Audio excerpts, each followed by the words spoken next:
जब लग गुरु मिले न साचा, तब लग गुरु करो 10 पांचा। क्या गुरु बदल सकते हैं?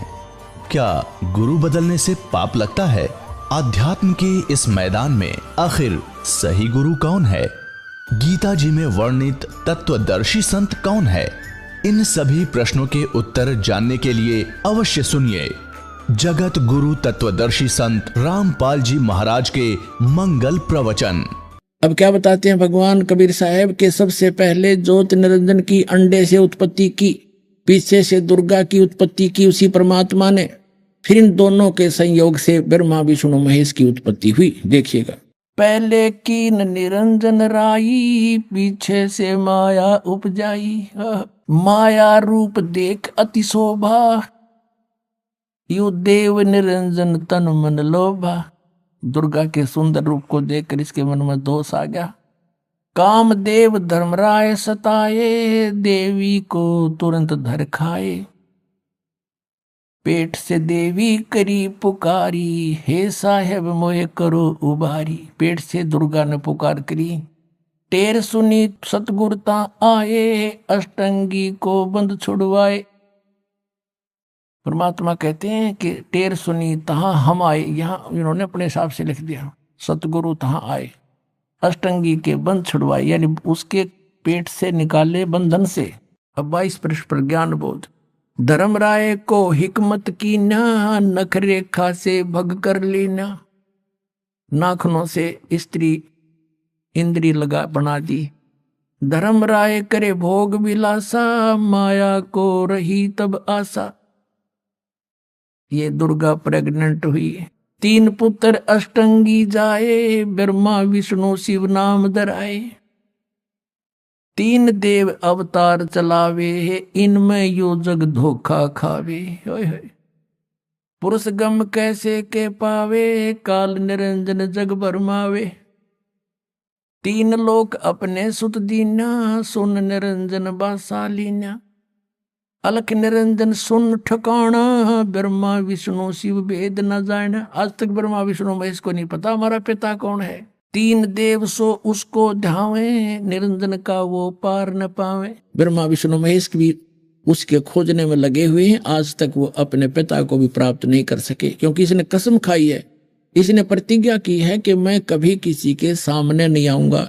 गीता अध्याय नंबर 11 के श्लोक नंबर 47 और 48 में यह स्वयं कहता है कि अर्जुन, ये है मेरा वास्तविक रूप, और इस रूप के दर्शन आज से तेरे से पहले ना किसी ने किए, ना आगे कोई कर सकता। ना वेदों में वर्णित विधि से, ना किसी जप से, ना तप से, ना किसी क्रिया से मेरी कोई इस मेरे दर्शन नहीं कर सकता। इति सिद्धम, वेदों में वर्णित विधि से भगवान प्राप्ति नहीं होती।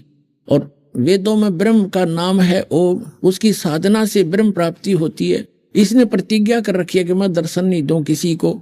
तो इससे वेदों में वर्णित विधि से निरंजन पाया नहीं, मिला नहीं, उसने प्रतिज्ञा कर रखी है, जिस कारण से सभी ने उसको निराकार घोषित कर दिया। अब परमात्मा ने आगे बताई सारी ए से लेकर जेड तक सारी कहानी, तब ये समझ में आई। अब देखिएगा, अलख निरंजन बड़ा बटपारा, बटपारा माने ठग, धोखेबाज है ये। और 3 लोग जीव कीन आहारा, तीनों लोग के जीवों को खा रहा है। पाताल लोक, स्वर्ग लोक, पृथ्वी लोक। ब्रह्मा विष्णु शिव नहीं बचाए, सकल खाए पुन धूल उड़ाए। ब्रह्मा विष्णु महेश को भी खाता है, इनकी भी जन्म मृत्यु होती है। गीता प्रेस गोरखपुर से प्रकाशित श्री देवी भागवत सचित्र मोटा टाइप, उसके 123 पृष्ठ पर विष्णु जी स्वयं स्वीकार करते हैं, अपनी माता दुर्गा की स्तुति करते हैं, तुम शुद्ध स्वरूपा हो, ये सारा संसार तुम्हीं से उद्भासित हो रहा है। मैं ब्रह्मा और शंकर हम आपकी कृपा से विद्यमान है, हमारा आविर्भाव माने जन्म और तिरोभाव माने मृत्यु हुआ करता है। तो यहाँ परमात्मा ने भी कहा है कि ब्रह्मा विष्णु महेश की भी मृत्यु होगी और एक दिन इनको भी खाएगा। ये देखिए, ब्रह्मा विष्णु शिव नहीं बचाए, सकल खाए पुन धूल उड़ाए। ब्रह्मा विष्णु महेश को भी खाता है, इनकी भी जन्म मृत्यु होती है। तिनके सुत हैं तीनों देवा, अंदर जीव करते हैं सेवा। कहते हैं इन दुर्गा और काल के 3 पुत्र हैं, और ये तत्व ज्ञानहीन प्राणी इनने की पूजा करते हैं, काल की पूजा करते हैं। ये ज्ञानहीन अंधे, ज्ञान नेत्रहीन अंधे इन काल के पुत्रों की पूजा करते हैं। जैसे आपको श्रीमद् भगवद गीता अध्याय नंबर 7 के श्लोक 12 से लेकर 15 में प्रमाणित किया है। उसमें गीता ज्ञानदाता भी यही है, ये कहता है काल भगवान कि इन तीनों त्रिगुणमयी माया, रजगुण ब्रह्मा, सतगुण विष्णु, तमगुण शिव जी के द्वारा जिनका ज्ञान हरा जा चुका, इनसे आगे किसी को मानने को तैयार नहीं। ये राक्षस स्वभाव को धारण किए हुए मनुष्यों में नीच दूषित कर्म करने वाले मूर्ख, ये मेरी भक्ति भी ना करते। तो यहाँ ये क्या कहते हैं देखिएगा, तिनके सुत हैं तीनों देवा, अंदर जीव करते हैं सेवा। कहते हैं इन दुर्गा और काल के तीन पुत्र हैं, अरे तत्व ज्ञानहीन प्राणी इन की पूजा करते हैं, काल की पूजा करते हैं ये। और परमात्मा कहते हैं तीन देव की जो करते भक्ति, उनकी कदे ना होवे मुक्ति। गुण तीनों की भक्ति में ये भूल पड़ो संसारे, कहे कबीर निज नाम बिनो कैसे उतरो पार। अब देखिएगा, तिनके सुत हैं तीनों देवा, अंदर जीव करते हैं सेवा। कहते हैं इन दुर्गा और काल के तीन पुत्र हैं, अरे तत्व ज्ञानहीन प्राणी इन की पूजा करते हैं, काल की पूजा करते हैं ये। अकाल पुरुष काहू नहीं चीन्या, काल पाए सभी गैलीन्या। तीन देव और असुर अवतारा, ताको बजे सकल संसारा। अब क्या बताया परमात्मा ने कि तीनों देव ब्रह्मा विष्णु महेश और इनके ही अवतारों को श्री राम और श्री कृष्ण के रूप में सभी पूजा करते हैं, उनकी पूजा करते हैं। देखिए, तीन देव और असुर अवतारा, ताको बजे सकल संसारा। अब जैसे राम के साथ रावण का भी भजन होता है और कृष्ण के साथ कंस का भी होता है, ये असुर थे। और तीन गुणों का ये विस्तारा, धर्मदास मैं कहूँ पुकारा। तीनों गुण, रजगुण ब्रह्मा, सतगुण विष्णु, तमगुण शिव जी। गुण तीनों की भक्ति में ये भूल पड़ो संसार, कहे कबीर निज नाम बिन कैसे उतरो पार। अब ये स्पष्ट हो गया, परमात्मा ने 600 वर्ष पहले ये कथा सुनाई थी सृष्टि रचना। वैसे तो परमात्मा जब आते हैं कबीर जी तभी सुनाते हैं, अपने द्वारा रची हुई सृष्टि को वही बता सकता है। जैसे श्रीमद् भगवद गीता अध्याय नंबर 10 के श्लोक नंबर 2 में गीता ज्ञानदाता कहता है कि मेरी उत्पत्ति को न ये ऋषि जानते, न ब्रह्मा विष्णु महेश ये देवता जानते, क्योंकि ये सब मुझसे उत्पन्न हुए। तो जैसे पिता की उत्पत्ति को बच्चे कैसे बताएंगे, वो तो दादाजी बतावेगा।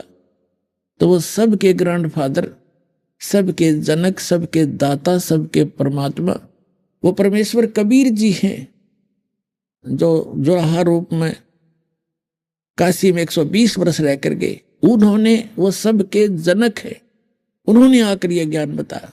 जैसे कबीर साहब उन विद्वानों से पूछा करते थे, हमारे आचार्यों और शंकराचार्यों से, कौन ब्रह्मा का पिता है, कौन विष्णु की माँ, शंकर का दादा कौन है, हमको दे बता। तो ज्ञान की टाइम फिस हो जाती, जो कि अजर उम्र है, उनका कोई माता पिता नहीं है, ये लोकवेद सुनाया करते थे। और गरीबदास साहिब जी ने परमात्मा के विषय में बताया है, अनंत कोट ब्रह्मंड का एक रति नहीं भार, सतगुरु पुरुष कबीर हैं ये कुल के सृजनहार। हम सुल्तानी नानक तारे, दादू को उपदेश दिया, जात दुलाहा भेद नहीं पाया, वो काशी में कबीर हुआ। तो पुण्यात्मा, कबीर इज गॉड। और ये सृष्टि रचना भगवान ने अपने द्वारा रची हुई पहले ही बताई, और बाद में जो क्रियाएं हुई वो भी बताई।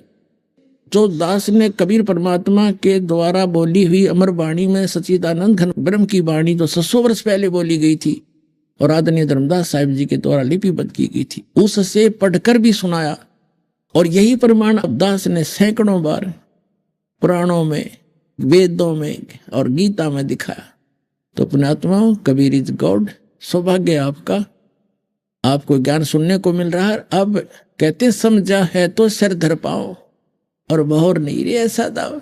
समझ में आ गया तो सिर पर पाँव रख लो, यानी बहुत स्पीड से, अर्थात सब बुराइयों को छोड़ो और जग से नाता कम करो, परंपराएं घटाओ और सफर पर बढ़ो, भगवान के पाने वाले मार्ग पर चलो, अपना कल्याण करवाओ।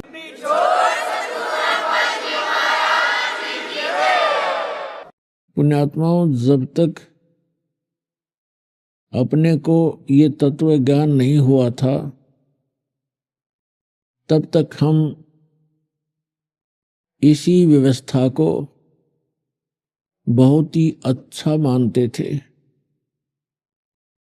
किसी की मृत्यु हो गई तो शोक व्यक्त करने चले जाते थे। अपने खुद चोट लग जाती तो बुरा हाल होता, किसी दूर के नाते में या कुल के किसी दूर के व्यक्ति को ये दुख होता, मृत्यु हो जाती तो हम औपचारिकता ही करते रहते थे कि उनको उनके यहाँ जाना ही जाना है, क्योंकि वो हमारे यहाँ आए थे, मृत्यु हुई थी।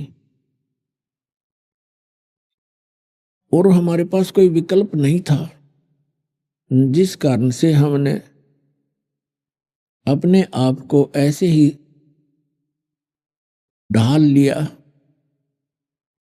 इन कष्टों को सहन करने की एक आदत सी बन गई। अब परमात्मा ने आके याद दिलाया कि इन कष्टों का कारण क्या है, क्योंकि आप गलत स्थान पर रह रहे हो। और दूसरा कारण ये है कि आपको ज्ञान नहीं, तत्व ज्ञान नहीं, और जिस कारण से आप वो भक्ति प्राप्त नहीं कर सके, जिससे आपका ये कष्ट, जन्म और मृत्यु का ये दुख और इस गंदे लोक में निवास सदा के लिए समाप्त हो जाए।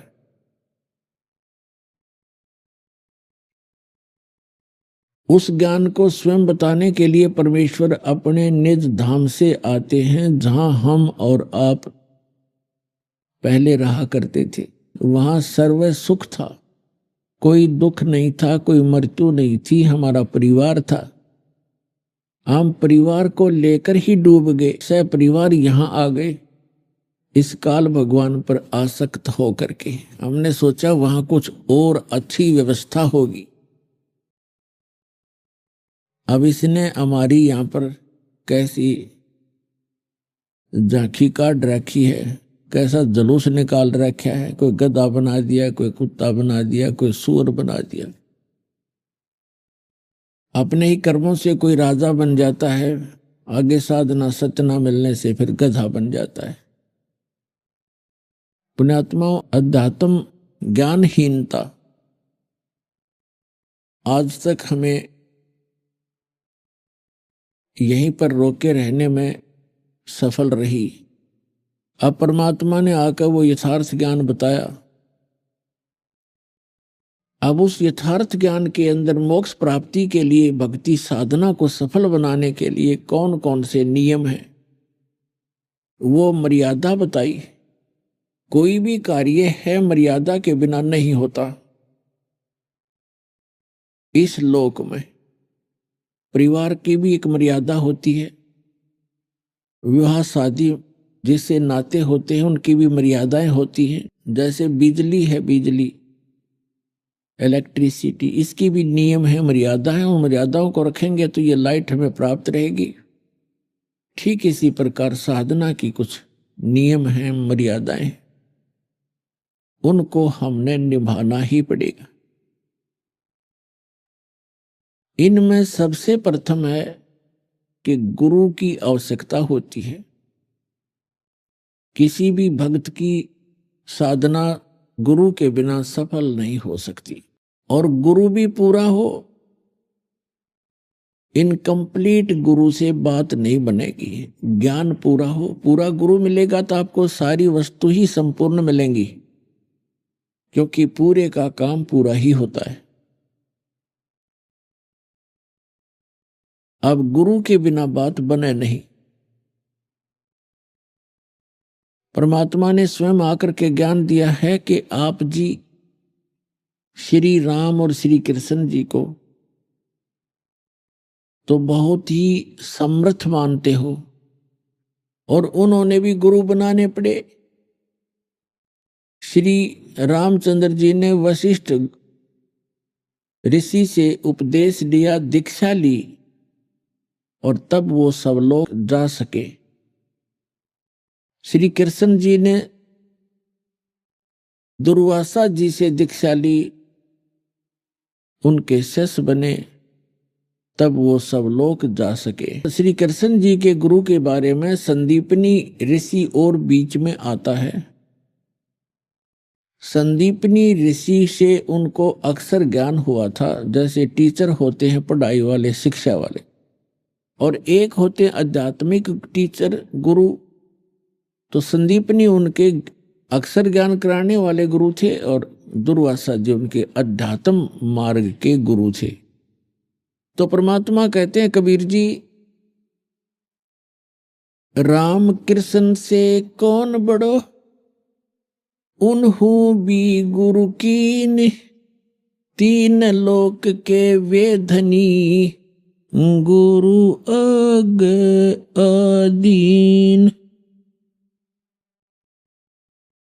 कि श्री राम और कृष्ण जी ने भी गुरु बनाने पड़े, तो आप बगैर गुरु की साधना कर रहे हो। तो समझदार को इतना ही संकेत बहुत है। फिर बात रही पूरे गुरु की, तो पूरे गुरु की पहचान क्या है? परमेश्वर ने स्वयं ये ज्ञान बताया है, उसकी पहचान बताई है, हमारे सदग्रंथों के अंदर भी वो प्रमाणित है। सतगुरु के लक्षण कहूं, मधुरे बचन विनोद, चार वेद सठ शास्त्र वो कहे 18 बोध।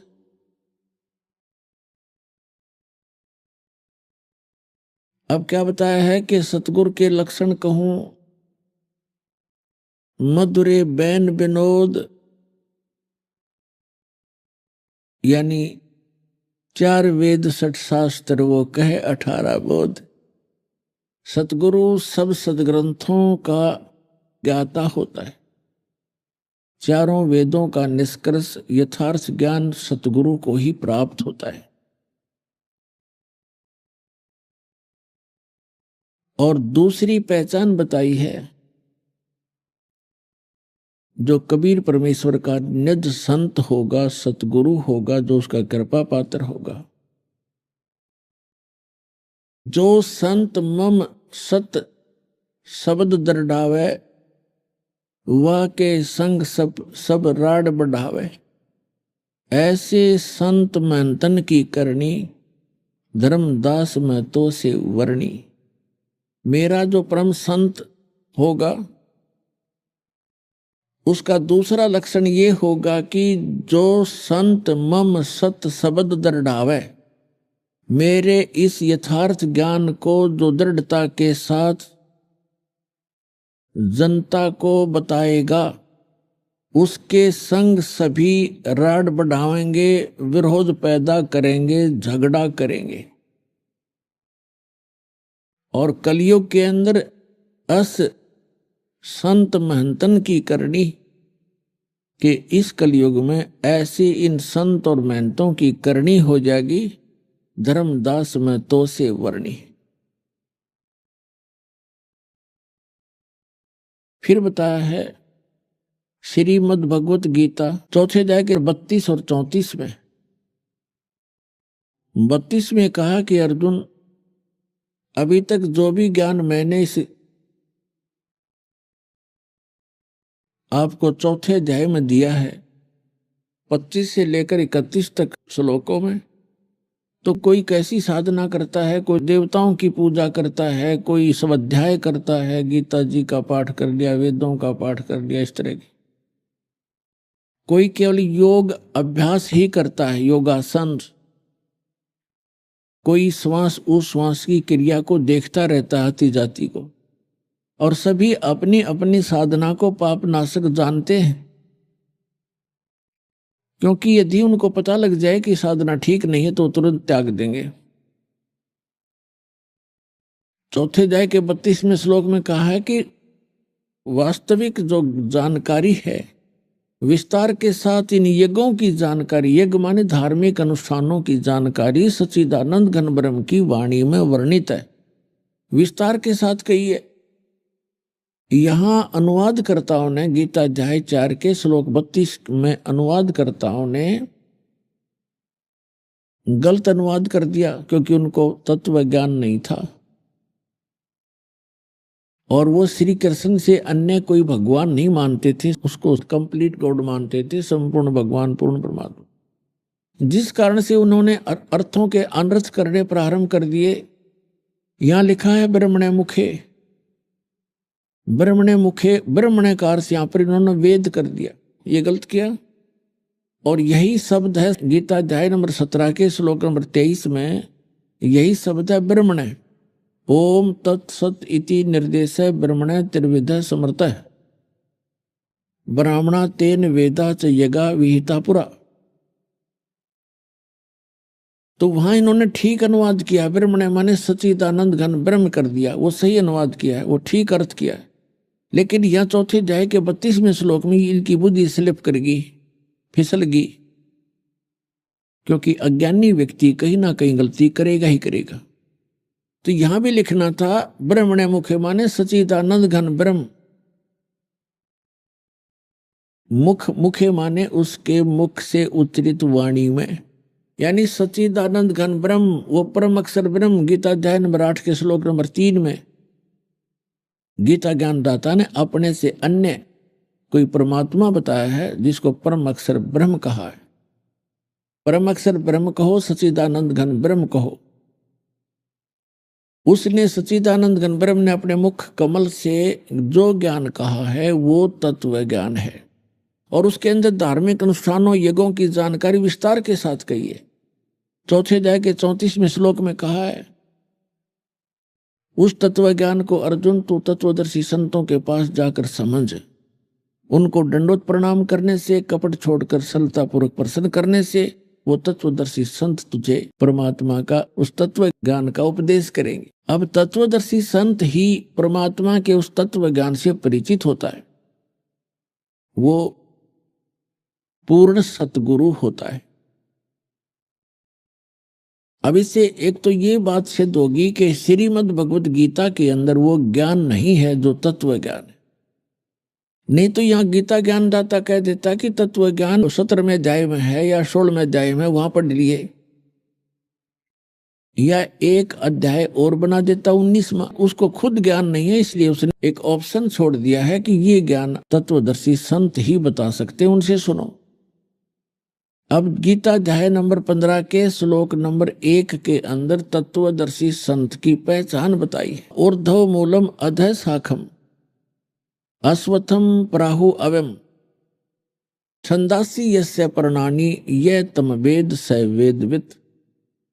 इसका अर्थ बनता है कि ऊपर को जड़ वाला और नीचे को शाखा वाला, ये संसार रूपी पीपल का वृक्ष जानो, ये अविनाशी पीपल का वृक्ष जानो।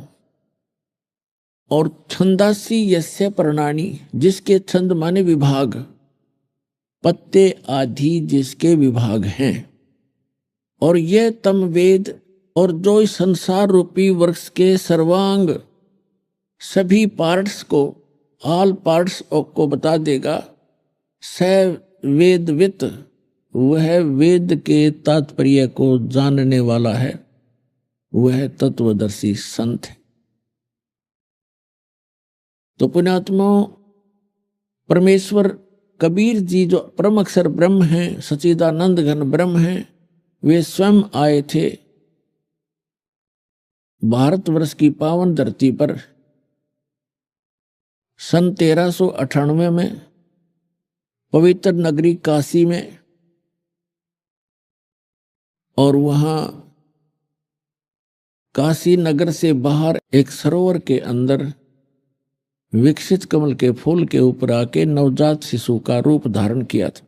वहां से नीरू नीमा नाम के पति पत्नी दुल्हा प्रतिदिन स्नानार्थ जाया करते थे, क्योंकि लहर तारा तालाब गंगा के स्वच्छ जल से वर्षा के दिनों में जब गंगा फुल स्विम पर चलती थी, फुल भर के गऊ घाट के ऊपर से उछल उछल कर लहरों के द्वारा उस झील के अंदर वो पानी संग्रहित हो जाता था, जो सारा वर्ष पर्याप्त रहता था। बहुत सुंदर जल गंगा का होता था। वो प्रतिदिन वहां स्नान करने जाया करते थे, क्योंकि यही नीरुनीमा, उसी जीवन में ब्राह्मण ब्राह्मणी थे।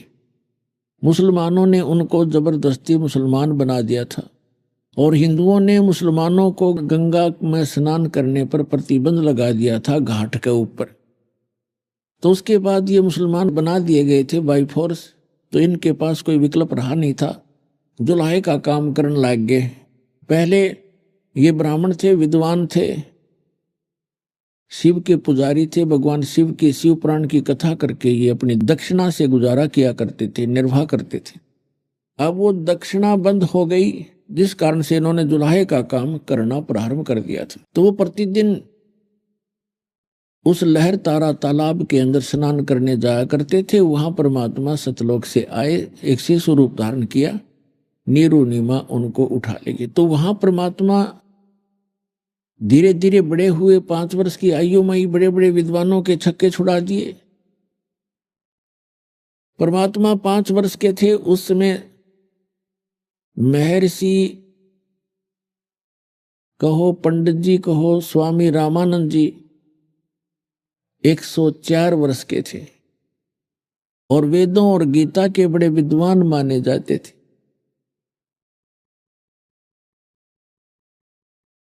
ये लंबा प्रकरण है, लेकिन अब थोड़ा शॉर्ट करके बताऊंगा।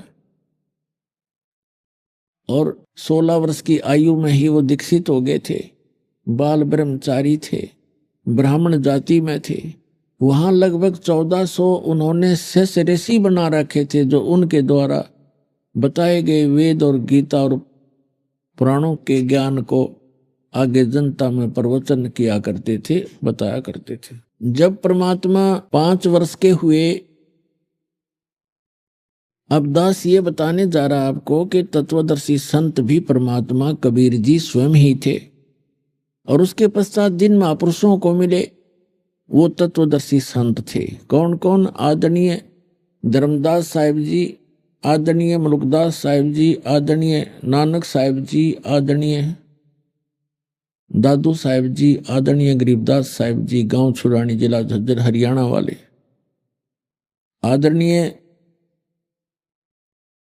गीसा दास जी, गांव खेखड़ा, अब जिला बागपत हो गया, बागपत, पहले मेरठ जिला था, उत्तर प्रदेश वाले। और फिर ये स्वामी रामानंद जी परमात्मा से परिचित होने के बाद फिर ये भी तत्वदर्शी संत बन गए थे। लेकिन परमात्मा मिलने से पहले की ये कथा आपको सुना रहा हूं। तो परमेश्वर ने स्वयं आकर के वो तत्व ज्ञान बताया था। उस समय परमात्मा तत्वदर्शी संत की भूमिका भी कर रहे थे। भगवान तो वो है ही हैं, और एक अच्छे नागरिक की भूमिका भी कर रहे थे, और एक अच्छे दास की भूमिका भी कर रहे थे। हमारे लिए एक उदाहरण पेश करके गए कि इस लोक में यदि आप मोक्ष चाहते हैं तो यहाँ की सब बकवादें, सब यहाँ के जो नकली सुख, इनसे मन हटाना पड़ेगा, तब आप यहाँ सफल हो सकोगे। तो क्या बताया था परमात्मा ने 600 वर्ष पहले तत्वदर्शी संत की भूमिका करते हुए?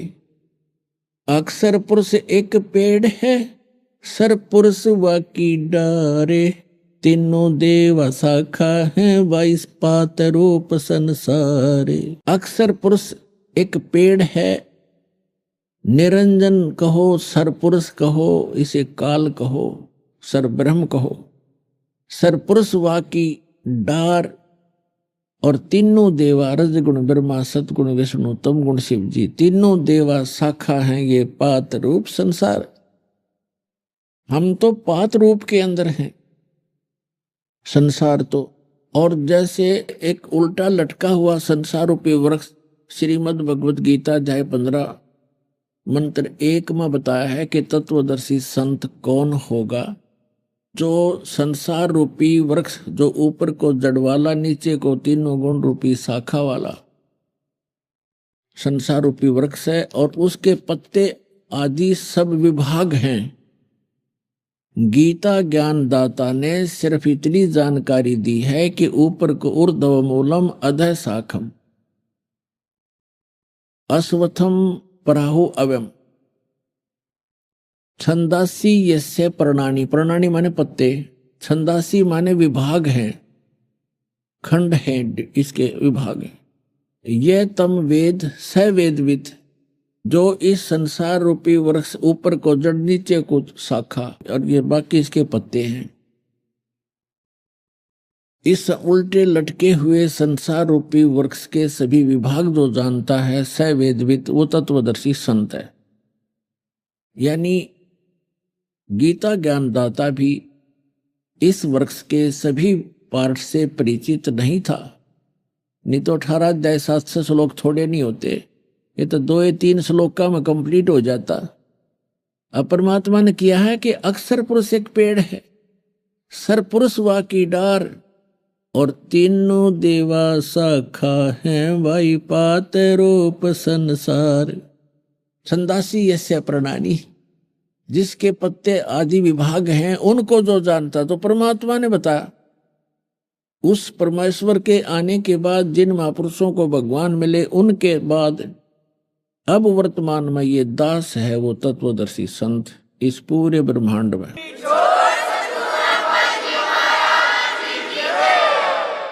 पुण्यात्माओं, अपनी आप महिमा करना अच्छा सा नहीं लगता, लेकिन मेरी मजबूरी बन गई, क्योंकि हमारे भगवान ने भी अपनी जानकारी आप पर बताई थी। हम ही अलख अला हैं कुतुब गोस और पीर, गरीब दास खालिक धनी हमरा नाम कबीर। ए स्वामी सृष्टा में, सृष्टा माने सारी सृष्टि का रचने वाला, ए स्वामी सृष्टा में सृष्टि हमारा तीर, और दास गरीब, गरीब दास जी बता रहे हैं भगवान की महिमा। जैसे तुलसीदास जी ने श्री रामचंद्र जी की रामायण लाखों वर्ष पहले की घटना जो कि तो अपनी सिंपल भाषा में चित्रार्थ कर दी थी, ऐसे ही परमेश्वर से परिचित होने के बाद आदरणीय गरीबदास साहिब जी ने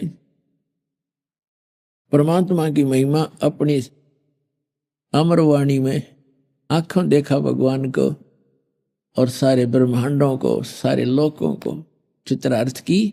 तो यहाँ गरीबदास जी का नाम इसलिए आता है, गरीबदास जी बता रहे हैं भगवान ने ऐसे कहा, ए स्वामी सृष्टा में, रामानंद जी से कहा था, ए स्वामी सृष्टा में, और सृष्टि हमारे तीर, ये सारा संसार सारी सृष्टि असंग ब्रह्मांड ये मेरे तीर मेरे आधार हैं, और दास गरीब अधर बसूं। परमात्मा कबीर जी कहते मैं ऊपर रहता हूं, अवगत सत्य कबीर, अवगत माने प्रोक्ष, जिसको कोई नहीं जान सका उसकी रजा के बिना।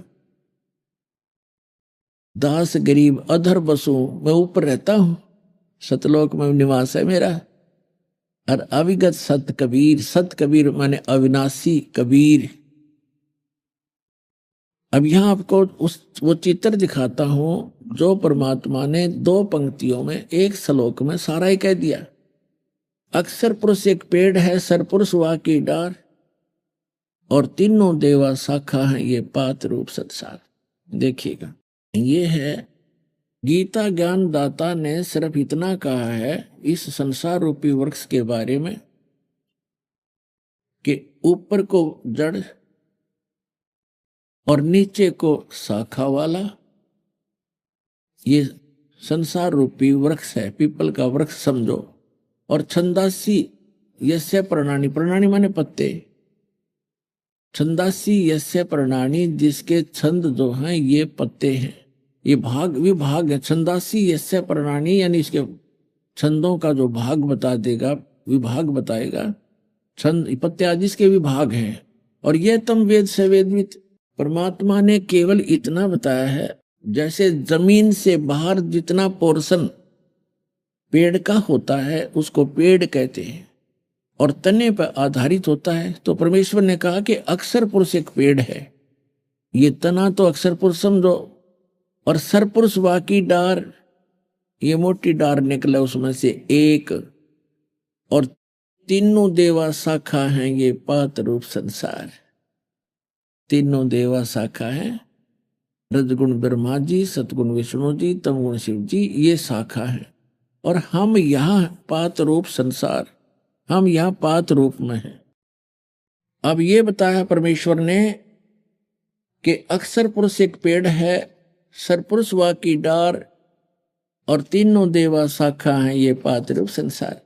परमात्मा ने अपने द्वारा रची हुई सृष्टि को कंप्लीट बताया है, लेकिन इन्होंने ये जड़ छोड़ दिया। मूल कौन है, ये दास भेजा मूल बताने के लिए, या वो महापुरुष भेजे, लेकिन उनको मना कर दिया था कि अभी ये तत्व ज्ञान सार्वजनिक नहीं करना है। धर्मदास मेरी लाख दुहाई, ये मूल ज्ञान कहीं बार न जाई। मूल ज्ञान बाहर जो पढ़ी, बिचली पीढ़ी हंसनी तरही। और मूल ज्ञान ये तत्व ज्ञान और सार शब्द तब तक छुपाई जब तक द्वादश पंथ ना मिट जाई।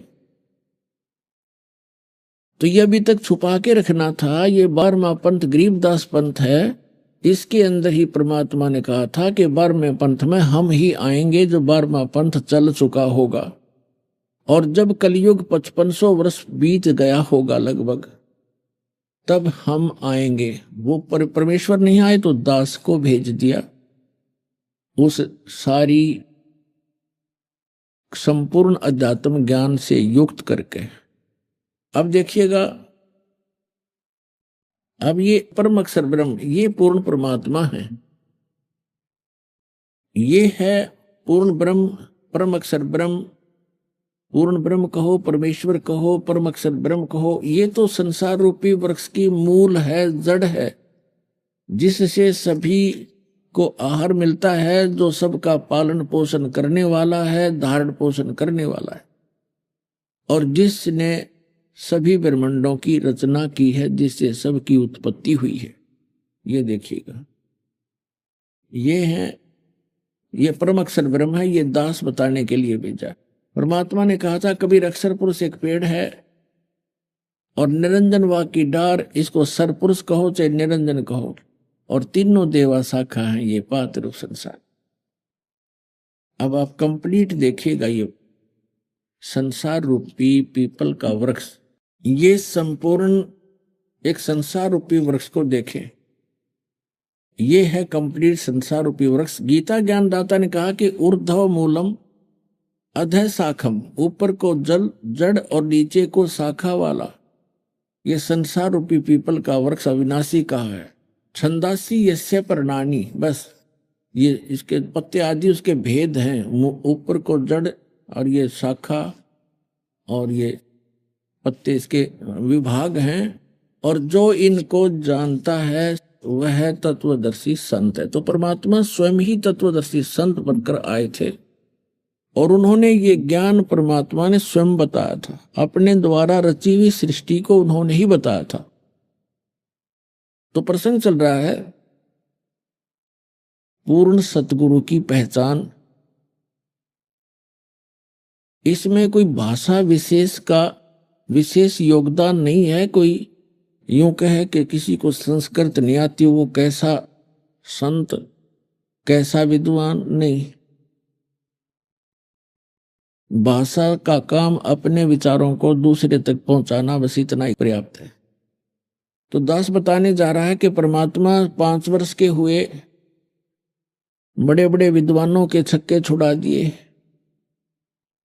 एक स्वामी रामानंद जी का शिष्य विवेकानंद नाम के, वो कहीं सत्संग कर रहे थे, पंडित जी ब्राह्मण, और वो विष्णु जी के उपासक थे, क्योंकि स्वामी रामानंद जी वैष्णव परंपरा से जुड़े थे और विष्णु जी को अपना इष्ट मानते थे। अभी तक हम जो देखा करते थे, जो विष्णु जी को इष्ट मानकर अपना भक्ति साधना करता था, वो विष्णु जी को ही सर्वशक्तिमान बताया करता, और यहां तक कहा करते विष्णु जी ही ब्रह्मा का रूप धारण करके उत्पत्ति करते हैं, वही सतीची करते हैं विष्णु रूप धारण करके, और वही शिव रूप धारण करके संहार करते हैं। और जो शिव जी का पुजारी होते थे, वो कहते थे भगवान शिव ही सर्वेश्वर हैं, सर्वेश्वा हैं, यही ब्रह्मा रूप में उत्पत्ति करते हैं, विष्णु रूप में स्थिति करते हैं और शिव रूप में ये संहार किया करते हैं। तो ये केवल दंत कथा थी, लोक वेद था, कोई झूठ और बकवाद थी। ये अज्ञानी व्यक्तियों की सोच थी। अपने आत्मा, इससे पहले थोड़ा सा आपको और बता दूं कि एक दिन परमात्मा ने देखा कि गुरु के बिना मोक्ष तो किसी का होगा नहीं और परमेश्वर को कोई गुरु की आवश्यकता नहीं थी। इसलिए परमेश्वर कबीर जी ने हमारे लिए कि आने वाले समय में काल का दाव ना लग जावे, क्योंकि काल के मनमुखी पंथ बहुत चलेंगे जो श्रद्धालुओं को भ्रमित किया करेंगे, उसके लिए उन्होंने स्वयं गुरु धारण करना अनिवार्य समझा। उसके लिए परमात्मा जब 5 वर्ष की लीला में आयु में प्रवेश थे, उस समय 2.5 वर्ष के बालक का रूप बनाया और स्वामी रामानंद जी 104 वर्ष के वृद्ध हो चुके थे। प्रतिदिन, गर्मियों का मौसम था, प्रतिदिन सुबह उठकर पंचगंगा घाट पर गंगा में स्नान करके प्रतिदिन आते थे और वहां से उनका आश्रम घनी दूर नहीं था, 5-4 एकड़ की दूरी पर ही उनका आश्रम था स्वामी रामानंद जी का। स्वामी रामानंद जी ब्राह्मण के अतिरिक्त किसी को दीक्षा नहीं देते थे, केवल ब्राह्मणों को शिष्य बनाते थे, उन्हीं को आध्यात्मिक शिक्षा देते थे। बाकी कोई जाता था जनता जन, उसको दूर से ही उसको जंतर मंत्र बता देते थे। कोई किसी आर्त रूप में जाता था, उसको बता देते थे ऐसे दान कर देना ब्राह्मण को, ऐसे श्राद्ध निकाल देना, ऐसे थोड़ा बहुत उनको जंतर मंत्र बता देते थे। तो परमेश्वर दुलाहे जाति में प्रकट थे। उन्होंने एक शिशु रूप धारण किया, यानी 2.5 वर्ष के बालक का रूप बनाया और जिन पैड़ियों के ऊपर गंगा घाट पर स्वामी रामानंद जी स्नान करने जाया करते थे, मुंह अंधेरे जाते थे, ब्रह्म मुहूर्त में जाते थे। ब्रह्म मुहूर्त होता है सूर्य उदय होने से लगभग 1.5 घंटा पहले, उस समय अंधेरा ही होता है। तो स्वामी रामानंद जी पौड़ियों पर नहाने के लिए नीचे को उतर रहे थे, जल के निकट पहुंचने के लिए। अंधेरे में परमात्मा दिखाई नहीं दिए। परमात्मा 2.5 वर्ष के बालक का रूप धारण करके पौड़ियों पर लेट गए, पैड़ियों पर। और कबीर परमात्मा जब लेटे हुए थे बालक रूप में, तो स्वामी रामानंद ब्राह्मण की खड़ाऊं, पैर का जूता समझो, वो लकड़ी की पहनते थे खड़ाऊं, वो परमात्मा के सिर में लगी। जैसे बालक रोता है ऐसे परमात्मा ने रोने की लीला की। रामानंद जी एकदम झुके, उन्होंने सोचा कोई बालक है यहाँ पर और उसको चोट आ गई, क्योंकि साधु संत दयालु होते हैं। ज्यों ही स्पीड से झुके, उनके गले में एक कंठी होती है, कंठी, माला कंठी बोलते हैं उसको। उसमें केवल एक तुलसी की लकड़ी का मणका होता है, मनिया, और कुछ नहीं होता, शेष धागा होता है। वो स्वामी रामानंद जी के गले से निकल गए और परमात्मा के कबीर जी के गले में डल गई। अंधेरे में रामानंद जी को दिखाई दिया नहीं और परमात्मा बालक रूप में बैठ गए। सिर पे हाथ रखा और कहा, बेटा राम राम बोलो, राम राम बोलो। राम के नाम से सब दुख दूर होते हैं। मेरे से धोखा हो गया बेटा, मुझे दिखाई नहीं दिया, आपको चोट आई होगी, बैठ जा, रो मत, थोड़ा सा चानना हो जाएगा, रोशनी हो जाएगी, तब तुझे तेरे घर भिजवा दूंगा। तो नींद में गलती से अंधेरे में यहां आ गया। अब स्वामी जी उनको चुप करा के स्नान करने के लिए और नीचे पौड़ियों पर चले गए। परमात्मा अंतर ध्यान हुए। अपने माता पिता, जो मुंह बोले माता पिता थे, परमात्मा के कोई माता पिता नहीं थे। नीरू नीमा जो उनको कमल के फूल से उठाकर ले गए थे लहर तारा सरोवर से, वो उनके माता पिता कहलाए। वहां झोपड़ी में जाकर विराजमान हो गए। कुछ दिनों के बाद परमात्मा ने, कबीर परमेश्वर जी ने क्या किया, उस विवेकानंद जी को, जो स्वामी रामानंद जी के प्रसिद्ध शिष्य थे, वक्ता थे, श्री विष्णु जी के वो पुजारी थे, और विष्णु जी कोई सर्वेश्वर अविनाशी सब कुछ बताया करते थे, उनके सब स्थान और अक्षेत्र बांट रखे थे स्वामी रामानंद जी ने, क्योंकि इन्होंने तो रोजी रोटी ही उद्देश्य रखा हुआ था। उनके अक्षेत्र बांट दिए थे। विवेकानंद इस कॉलोनी में, दूसरा दूसरी कॉलोनी में, तीसरा तीसरी कॉलोनी में, चौथा चौथी कॉलोनी में, केवल वही दीक्षा और उपदेश और ज्ञान कराएगा। अन्य को दूसरे गांव और शहरों में ऐसे छोड़ रखा था। 1400 ऋषि थे। आइए अब हम उन श्रद्धालुओं के अनुभव जानते हैं जो जगत गुरु तत्वदर्शी संत रामपाल जी महाराज जी से दीक्षा प्राप्त कर चुके हैं तथा उनके द्वारा बताए गए भक्ति मार्ग पर चल रहे हैं। नमस्कार सर। सर साहब। सर क्या नाम है आपका? जी मेरा नाम अजय भारती है। अजय जी आप कहाँ से हैं? मैं गुड़ियारी रायपुर छत्तीसगढ़ से हूँ सर। अजय जी संत रामपाल जी महाराज से नाम दीक्षा आपने कब ली? सर मैं संत रामपाल जी महाराज जी से नाम उपदेश 14/10/2019 में लिया है जी। संत रामपाल जी महाराज से नाम दीक्षा लेने से पहले आप क्या भक्ति साधनाएं करते थे? मैं शंकर भगवान मेरा इष्ट देवता था, मैं उसकी पूजा पाठ करता था, नवरात्रि उपवास भी रहता था, 9 दिन उपवास भी रहता था, घर में लड्डू गोपाल भी रखा हुआ था, मैं उसकी भी पूजा पाठ करता था। मतलब सर जी मैं बताऊं क्या कि जैसे माताएं बहनें जैसे भक्ति करते थे, मैं सेम वैसे ही भक्ति करता था। 15-15 दिन में एकादशी उपवास भी रहता था, लेकिन भगत जी मुझे कोई लाभ नहीं हुआ।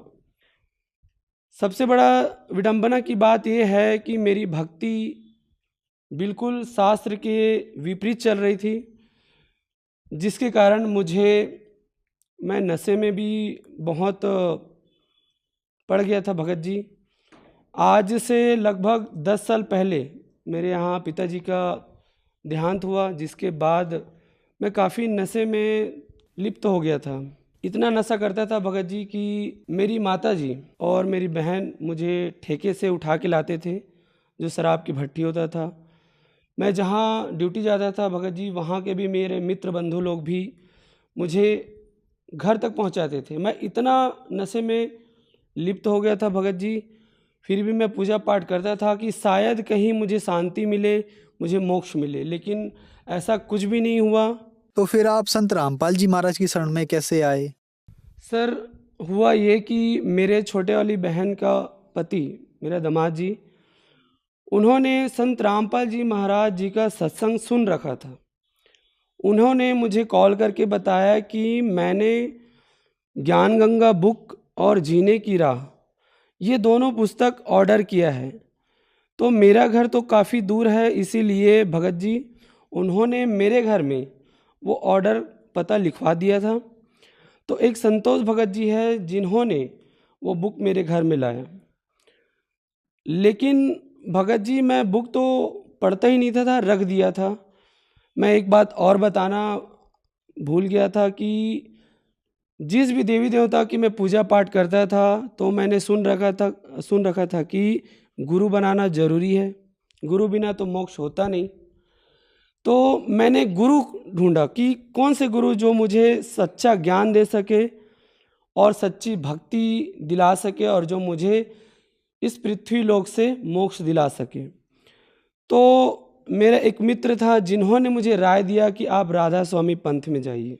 सर मैं 5 साल तक राधा स्वामी पंथ में जुड़ा रहा, लंगर सेवा भी करता था और उनके बताए हुए भक्ति साधना भी करता था। रात के 3 बजे मैं उठ के उसकी भक्ति करता था, साधना करता था, फिर भी मुझे कोई भी लाभ नहीं हुआ भगत जी। हुआ ये भगत जी कि एक दिन परमात्मा बंदी छोड़ सदगुरु रामपाल जी महाराज ने अंदर से प्रेरणा किया और मैं ज्ञान गंगा बुक जो है उसको पढ़ना चालू किया भगत जी।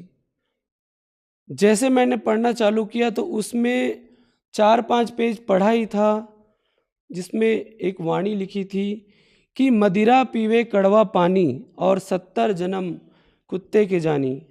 सर मैं अंदर से एकदम हिल गया कि जो नशा करता है वो 70 जन्म तक कुत्ते का जन्म ले दे। ये पढ़ने के बाद सर कोई भी नशा नहीं करेगा। दूसरा मुझे ये पता चला भगत जी कि 3 देव की जो करते भक्ति उनकी कदे ना होवे मुक्ति। जिस देवी देवताओं की मैं पूजा पाठ करता था, ब्रह्मा विष्णु महेश दुर्गा गणेश, ये तो सब नासवान हैं, इनकी भी जन्म मृत्यु होती है। सर इनके भी आयु सुनिश्चित कर रखी है विधाता ने, और इनकी भी जन्म मृत्यु होती है, तो मुझे कैसे मोक्ष दिला पाएंगे। फिर भगत जी मैं ज्ञान गंगा बुक पढ़ा। पढ़ने के बाद मुझे लगा कि ज्ञान तो सही है। फिर मैं तो राधा स्वामी पंथ में था भगत जी। तो एक दिन हुआ ये कि मेरे जो दमान जी है और मेरी बहन, जो मेरे से पहले परमात्मा बंदी छोड़ सदगुरु रामपाल जी महाराज में जुड़ने से पहले ही वो लोग मालिक के शरण में आ गए थे, बंदी छोड़ सदगुरु रामपाल जी के शरण में।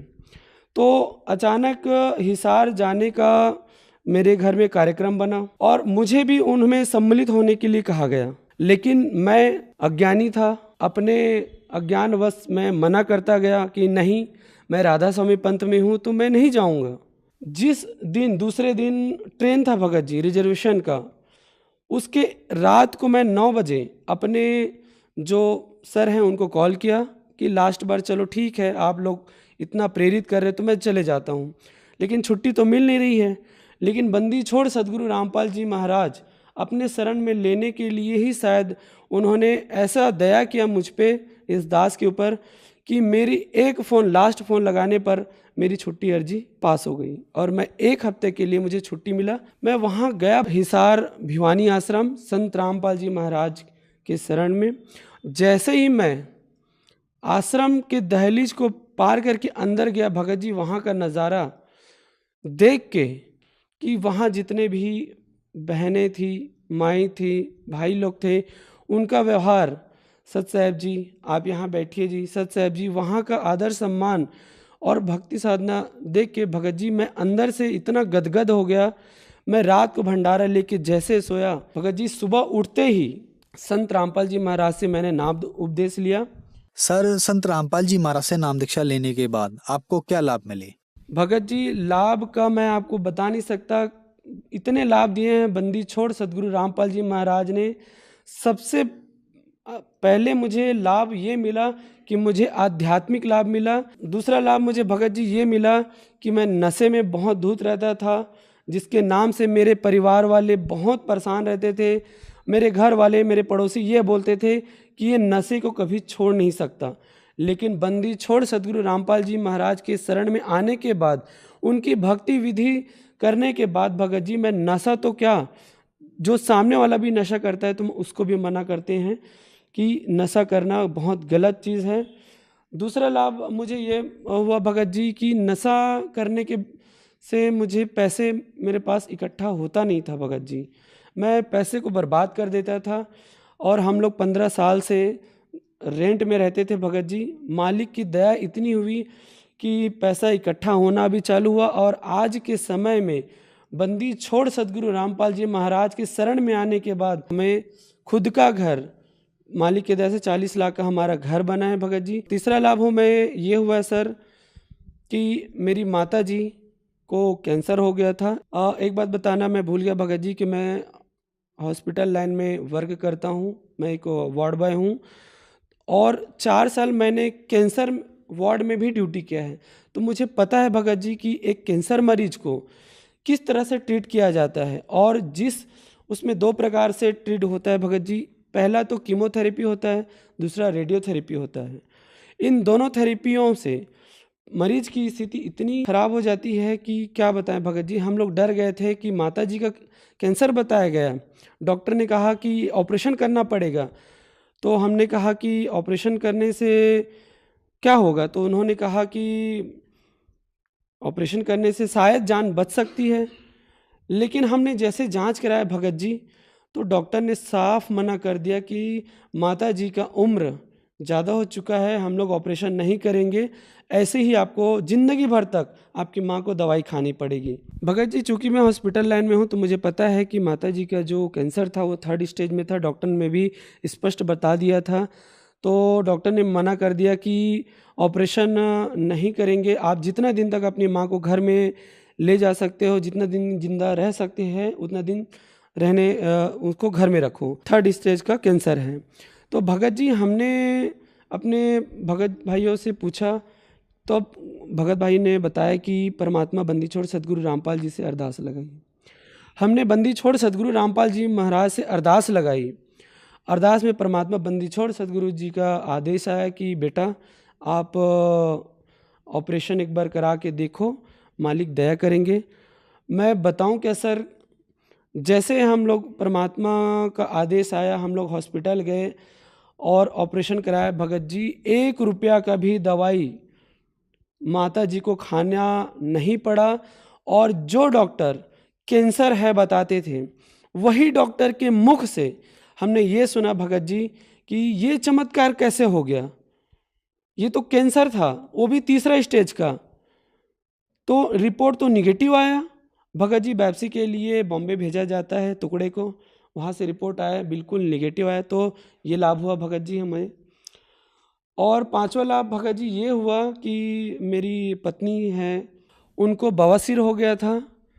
तो हमने तो जान लिया था कि परमात्मा बंदी छोड़ सदगुरु रामपाल जी से अरदास लगाने मात्र से, उनके आदेश से ही बड़ा बड़ा कैंसर का बाप भी ठीक हो जाएगा। तो ये तो छोटी बीमारी है। हमने अरदास लगाया बंदी छोड़ सदगुरु रामपाल जी महाराज से। परमात्मा बंदी छोड़ सदगुरु देव जी का आदेश आया कि भक्ति करो, सब ठीक हो जाएगा। भगत जी, 1 रुपया का भी दवाई नहीं खाना पड़ा और वो बवासीर जड़ से खत्म हो गया। सर, संत रामपाल जी महाराज से नाम दीक्षा लेने के बाद आपको बहुत सारे लाभ मिले। हम आपसे एक बात पूछना चाहेंगे कि आप देवी देवताओं की बहुत ज्यादा पूजा करते थे। संत रामपाल जी महाराज के बारे में यह कहा जाता है कि संत रामपाल जी महाराज देवी देवताओं की पूजा छुड़वाते हैं, क्या ये बात सही है? बिल्कुल गलत बात है भगत जी। जबकि बंदी छोड़ सदगुरु रामपाल जी महाराज सभी देवी देवताओं का शास्त्र के अनुसार भक्ति बताते हैं। जो भी भगवान की हम पूजा पाठ करते हैं, उनका भक्ति शास्त्र के अनुसार, वेदों के अनुसार हमें कैसे करना चाहिए, ये परमात्मा बंदी छोड़ सदगुरु रामपाल जी महाराज बताते हैं। इसका उदाहरण ये है भगत जी कि जैसे हम आम का पेड़ लगाते हैं, आम के पेड़ में अगर हम पत्ते में पानी डालेंगे तो हमको फल नहीं मिलेगा, लेकिन बंदी छोड़ सदगुरु रामपाल जी महाराज हमें जड़ में पानी डालने का विधि बताते हैं। मतलब ये है कि हमें शास्त्र के अनुसार जिस भी देवी देवताओं की हमें साधना करना चाहिए वो बताते हैं भगत जी। संत रामपाल जी महाराज से नाम दीक्षा कैसे ली जा सकती है? बंदी छोड़ सदगुरु रामपाल जी महाराज की इतनी दया है भगत जी कि बहुत सारे चैनलों में परमात्मा का, बंदी छोड़ सदगुरु रामपाल जी महाराज का सत्संग आता है, जिसमें पीली पट्टी चलती है भगत जी, सर जी।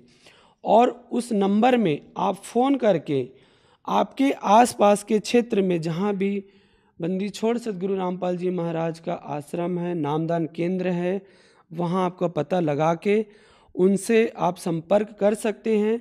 मालिक बंदी छोड़ सदगुरु रामपाल जी के दया मेहर से सर जी, इस पूरे विश्व में 500 से ज़्यादा नाम दीक्षा केंद्र है, जहाँ आपकी जानकारी मिलेगी, आप वहाँ जाके नाम दीक्षा ले सकते हैं जी। धन्यवाद सर। सत साहिब जी।